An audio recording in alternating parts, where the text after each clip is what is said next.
click the bell icon to get latest videos from Ekeeda. Hello friends, welcome back to the subject of machine design 1.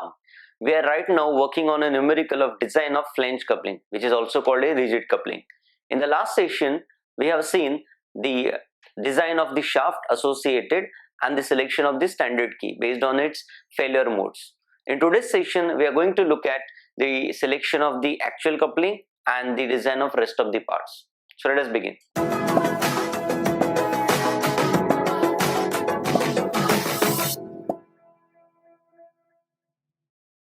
So friends, as you can see, the selection is merely done from the PSG data book.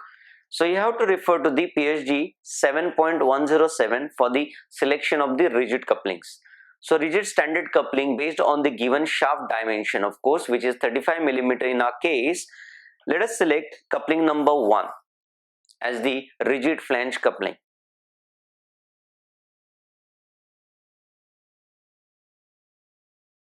So very first thing, that is nothing but the outer diameter of the shaft or the flange, which is based on the dimension of the shaft, is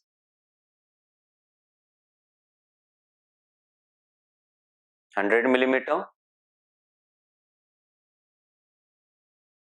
Width of the flange, which is designated by B, is 17 mm. The hub diameter DH, or which is also designated by D3, is 50 mm. The depth of the recess, which is on the hub for providing the extra support, designated by B1, is 6 mm. Now pitch circle diameter for the bolts that we are going to select for the clamping is PCD, that's designated by D2, is 70 mm. Now these are the standard selections. Let me mention, we are doing from PSG 7.107. The next thing is the diameter of bolt, very essential, designated by D1 is M10, which means it's a metric thread of nominal diameter 10 mm. The next thing we have is the diameter of hole for bolt. So here we will go for the H8 fit selection, where the diameter of bolt is given by, or the diameter for the hole for which the bolt are going to be fixed are, let's say D2 is 11 mm. H8 is a kind of fit, you can say. The number of bolts. Now, students, one thing you need to understand that since the shaft diameter is smaller than 100 mm, number of bolts that we are going to select are 4. Let's write the reason, as diameter of shaft is smaller than 100 mm. Next thing comes is nothing but the projection of hub, that is nothing but B2 is 4 mm. Therefore, based on all these parameters, let us go for the design aspect of the bolt. Now try to understand that all these are empirical relations or the standardized values which are already proven to be safe, and that's why we need not say that we will have to prove that they are safe or not in design. And therefore, based on this, let's verify bolt safety, which is the only another member in this particular selection. All rest of the things are associated with the same flange. So let us quickly look at the bolt design. Now bolt will fail in shear or in compression or crushing, like we have seen in the video of the formulae. But there comes another important formula which says that the internal diameter, which is equal to the core diameter of bolt, from PSG 5.42 for this particular selection we have is, that is for M10 we have is 8.16 millimeter. Let me mention, for D of bolt is equal to M10.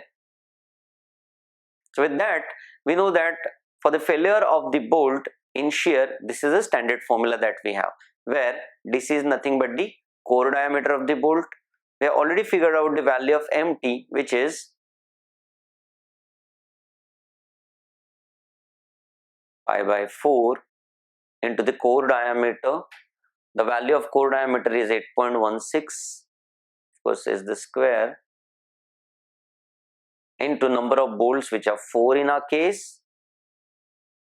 Now we are proving that it is safe, and that's why this is the induced value which is going to be there, and that's why I'll say tau induced into d by 2, which is the diameter divided by 2,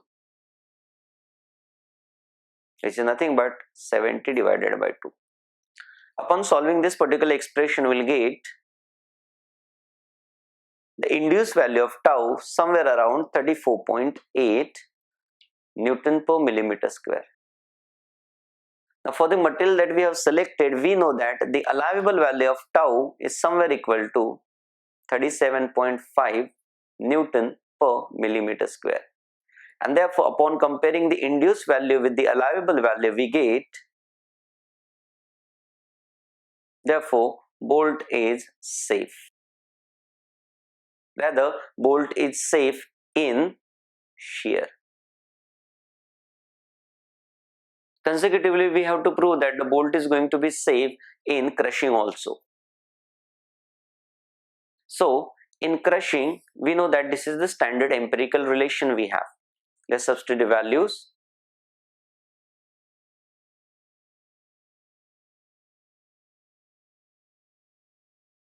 Where this is the projected area for the crushing, where B is the width of the flange, which is 17, into D1, which is nothing but the bolt diameter, 10 of course, into number of bolts, which are 4 in number, into the crushing stress. Now in this case, we are again going to prove the safety, and that's why this is going to be the safe value of crushing. That, let me correct myself, this will be the induced value of crushing and not the safe value, and therefore let us find out the induced value of crushing. Upon solving this expression, we'll get the answer somewhere equal to 13.07 Newton per millimeter square. So this is what the induced value of the compressive stress or the crushing stress. But we also know that the crushing stress value, which is safe for this particular material, is 105 Newton per millimeter square. And therefore, on comparing, we'll find that it's smaller than the allowable value of stress in crushing, and therefore we can make a statement that the bolt is safe in crushing. So you can see that the bolt is safe not only in crushing but also in shear, and therefore final selection of bolt is M10, where a problem gets ended. So let me quickly revise what we have done. In the beginning, we have done with the material selection. Then we went for the shaft diameter. Then we found out the values or the standard selection of key. We figured out the safe value for the length of key. In the next part, which is this one, we have found out, or we have selected the standard rigid coupling based on the given shaft diameter, which was 35 millimeter. Based on these selected parameters, only bolt was a different component. We have safely proven that it is safe in both crushing as well as in shear. So M10 is the final selection for the bolt. So we end with the problem there. Thank you so much for watching this video. If you like this video, please subscribe to Ekeeda. Thank you.